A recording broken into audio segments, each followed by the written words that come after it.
നമസ്കാരം. മെട്രോ മാറ്റിനിയിലേക്ക് സ്വാഗതം. Hema committee report പുറത്തു വന്നതോടെ മഞ്ജു വാര്യരുടെ പേരും സോഷ്യൽ മീഡിയയിൽ നിറഞ്ഞു നിൽക്കുകയാണ്.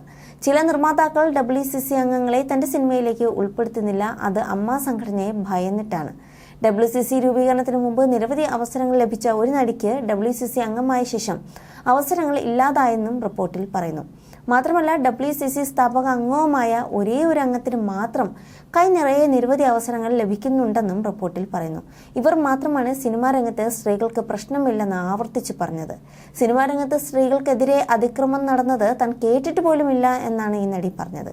എന്നാൽ അത് സത്യമല്ല. തെളിവുകൾ പരിശോധിക്കേണ്ടി വന്നാൽ ഇൻഡസ്ട്രിയിലെ പുരുഷന്മാർക്കെതിരെ ഈ നടി മനഃപൂർവ്വം സംസാരിക്കാതിരിക്കുകയാണ്.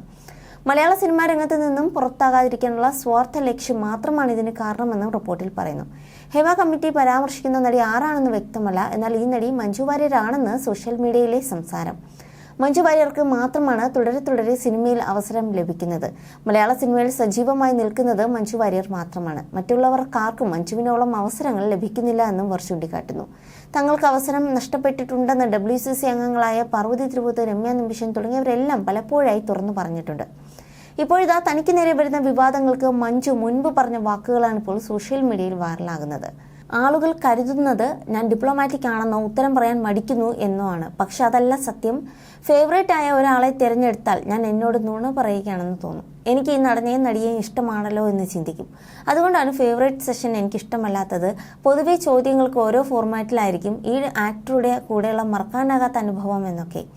അതൊരു ഇന്റർവ്യൂവിലല്ല, ഒരു സിനിമയുടെ പ്രൊമോഷന് 20-25 ഇന്റർവ്യൂകളിൽ സംസാരിക്കേണ്ടി വരുമെന്നും മഞ്ജു വാര്യർ വ്യക്തമാക്കി. എന്താണ് തനിക്ക് തോന്നുന്നതെന്ന് വാക്കുകളിലൂടെ കൃത്യമായി പറയാൻ സാധിക്കാറില്ലെന്നും മഞ്ജു അന്ന് വ്യക്തമാക്കിയിരുന്നു. അതേസമയം സിനിമാ മേഖലയിൽ വനിതകൾ അനുഭവിക്കുന്ന പ്രശ്നങ്ങൾ സമഗ്രമായി പഠിച്ച 2019 കമ്മീഷൻ റിപ്പോർട്ട് തയ്യാറാക്കിയത്. അന്നു മുതൽ റിപ്പോർട്ട് പുറത്തുവിടണമെന്ന ആവശ്യം ഉയർന്നിരുന്നു. 2019 ഡിസംബർ 31 റിപ്പോർട്ട് സമർപ്പിച്ചെങ്കിലും സർക്കാർ ഇതുവരെ പുറത്തുവിട്ടിരുന്നില്ല. ഇതിനെതിരെ മാധ്യമപ്രവർത്തകർ അടക്കം വിവരാവകാശ കമ്മീഷനെ സമീപിച്ചിരുന്നു. നടി ശാരദ, അതുപോലെ മുൻ IAS ഉദ്യോഗസ്ഥ KB വത്സലകുമാരി എന്നിവരായിരുന്നു കമ്മീഷൻ അംഗങ്ങൾ. റിപ്പോർട്ടിൽ പരാമർശിക്കുന്നവരുടെ സ്വകാര്യത കണക്കിലെടുത്ത് ചില വിവരങ്ങൾ പുറത്തു വന്നിട്ടില്ല. ആളുകളെ തിരിച്ചറിയുന്ന ഭാഗങ്ങൾ ഒഴിവാക്കിയിട്ടുണ്ട്. 49-ാം പേജിലെ 96-ാം പാരഗ്രാഫ് ഒഴിവാക്കി. അങ്ങനെ കുറെ വ്യക്തിഗത വിവരങ്ങൾ അടങ്ങിയതെല്ലാം ഒഴിവാക്കിയിട്ടുണ്ട്. You're watching me on metromatney.com. metromatney.com. Subscribe for more videos.